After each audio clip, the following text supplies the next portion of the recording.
Okay, so I get this request a lot, and before I get into it, I just have to say that it makes me so incredibly grateful to know that people are learning and eager to learn more, and that there's this communal desire for knowledge, because that's how we change the status quo. So please keep doing that. Okay, so on to today's lesson. I literally have never been able to find a decent entry point into how to make this video, because how do you do that when the topic is suicide by a nuclear bomb? But after Israel bombed occupied Syria and the Golan Heights and killed 12 members of the Syrian Druze community, mainly children, in an effort to blame it on Hezbollah to then bomb Beirut, Lebanon, and kill a number of Lebanese the next day, and then last night assassinated the leader of Hamas, Ismail Haniyeh, only after first killing 60 plus members of his family, including his children and his grandchildren, in Gaza, I feel like the universe is handing me the entryway on a silver platter. So today we're going to learn about the Samson option. The Samson option is a term to describe Israel's plan to use its nuclear weapons on itself and the literal world, as by that point Israel will determine that the world is its enemy, if Israel ever faces a situation where its existence is threatened, aka mutual destruction. Now, if you're wondering, does Israel have nuclear weapons? That's because it's something that has always been speculated, but Israel maintains a policy of deliberate ambiguity, never officially denying nor admitting to having nuclear weapons. However, in 1979, a US surveillance satellite called Vela 6911 or 6911, whatever, picked up a double flash of light in the Indian Ocean halfway between Africa and Antarctica that was consistent with the detonation of a nuclear bomb. This eventually led to a paper called Israeli Nuclear Weapons that was published in 2021, where since 1979, researchers estimate that Israel possesses anywhere from 75 to 400 nuclear weapons, with 90 nuclear weapons being the most commonly agreed upon number. In that paper, researchers have also determined that Israel's nuclear arsenal can be delivered via aircraft, land-based missiles, and sea-based cruise missiles. In other words, Israel has enough nuclear weapons to destroy the entirety of this planet from the land, sea, and air. Back to the Samson option.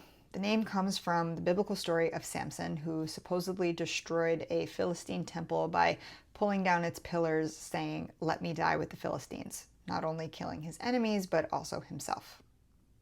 So the idea behind the Samson option, which is to be used as a last resort, is to deter Israel's enemies by making them think twice about attacking Israel, knowing that Israel could, and as we've all gotten on board with now after witnessing that Israel has no limits, making it very likely that they would respond with devastating force. And before anyone tries to discredit the very real threat of the existence of a plan like the Samson option, Israeli politicians and prime ministers have discussed this plan in the past quite publicly.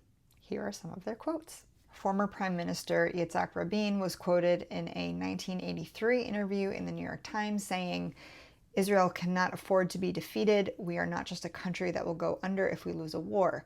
We will react in a way that will make it clear to our enemies that our destruction is not a simple matter." Former Defense Minister Moshe Dayan was quoted saying, "Israel must be like a mad dog, too dangerous to bother," which many researchers and analysts believe to be in reference to the Samson option. There have also been a number of accounts and interpretations suggesting that former Prime Minister Ariel Sharon alluded to severe retaliation in the event of an existential threat to Israel. And former Prime Minister and Defense Minister Ehud Barak has emphasized in interviews and statements Israel's need for a robust deterrence capability.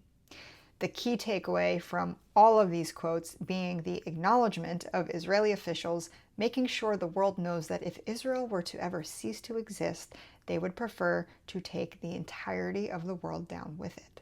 Why do you need to know about this now?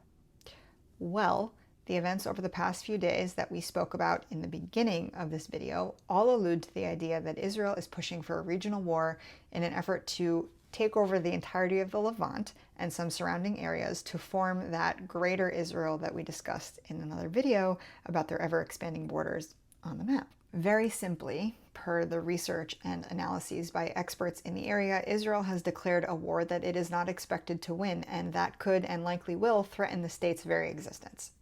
And they've been very clear on how they plan on acting if and when it comes to that. Listen to the oppressed when we tell you about our oppressors because we know them best. And we prove that every time. But even if you didn't want to listen to us, at least look into the history of the fall of every cult, which again, I think that we've all agreed that it's safe to declare Israeli society as a cult. How do they all end?